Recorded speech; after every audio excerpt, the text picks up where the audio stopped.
बटुक नि भन्छ बारानी भन्छ एउटै हो महत्त्वपूर्ण चाडहरू पुग्नु पर्थ्यो तर अहिले हामीले खाने परिकारहरू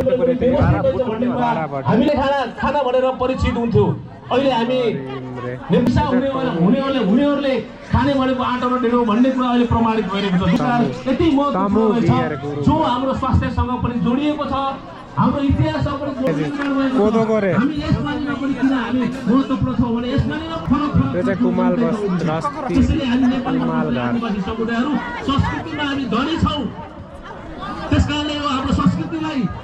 पुगाल कि भुजेल घर हामी एउटै घरभित्र एउटै गाउँभित्र अझ हामी जन्मेदेखि मृत्यु संस्कार पनि फरक छ अझ मगरको मृत्यु हुँदाखेरि उसले गर्ने काजक्रिया बिचमा बनेका घरहरू छन् गाउँ छ त्यो 100 मिटरको बिचमा रहेका गाउँमा पनि सबै आदिवासी समुदायको फरक संस्कृति हामीले देख्न सक्छौँ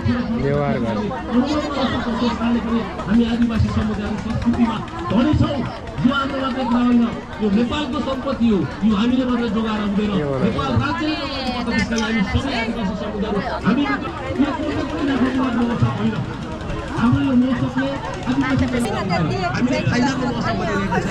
हामीले नफाको मौसम गरिरहेको छैन त्यसैले